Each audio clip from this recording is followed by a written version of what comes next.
Albert Einstein once said, everybody's a genius. But if you judge a fish by its ability to climb a tree, it will live its whole life believing that it is stupid.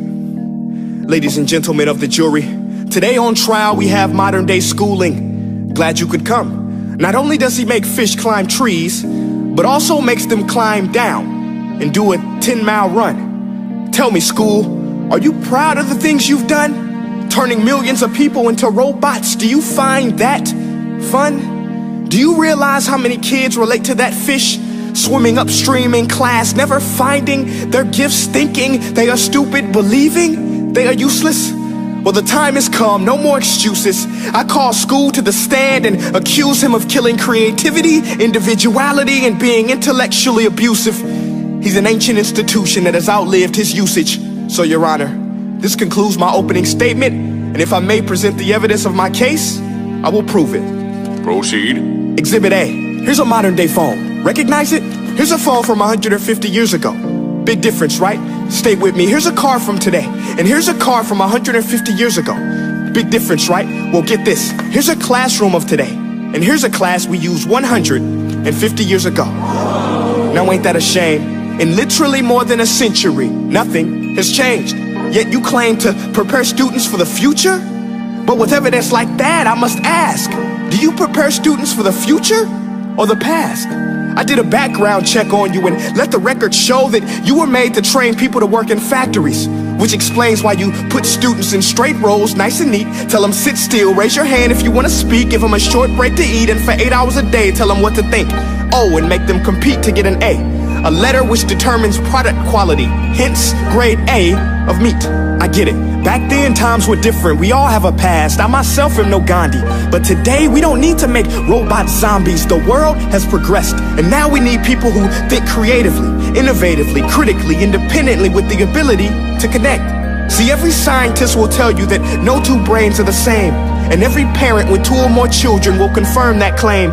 So please explain why you treat students like cookie cutter frames or snapback hats, giving them this one-size-fits-all crap. Watch your language. Sorry, Your Honor, but if a doctor prescribed the exact same medicine to all of his patients, the results will be tragic. So many people would get sick, yet when it comes to school, this is exactly what happens. This educational malpractice, where one teacher stands in front of 20 kids, each one having different strengths, different needs, different gifts, different dreams, and you teach the same thing the same way?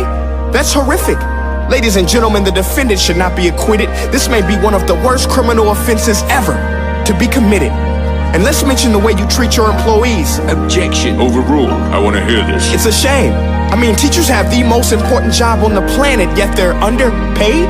No wonder so many students are short-changed. Let's be honest, teachers should earn just as much as doctors, because a doctor can do heart surgery and save the life of a kid, but a great teacher can reach the heart of that kid and allow him to truly live.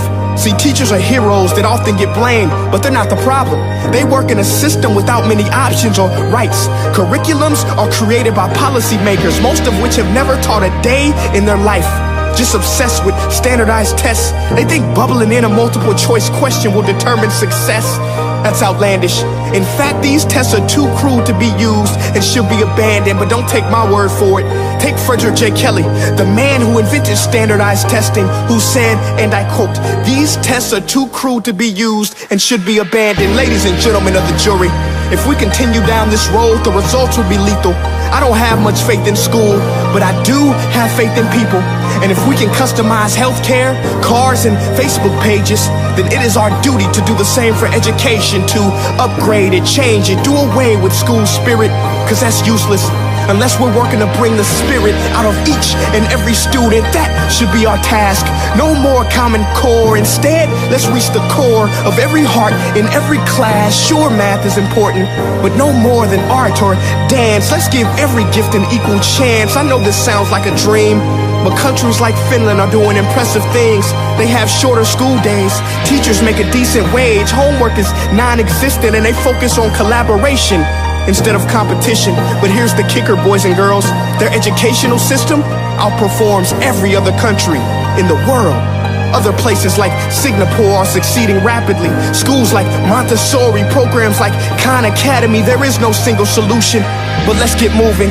Because while students may be 20% of our population, they are 100% of our future. So let's attend to their dreams, and there's no telling what we can achieve. This is a world in which I believe, a world where fish are no longer forced to climb trees. I'll rest my case.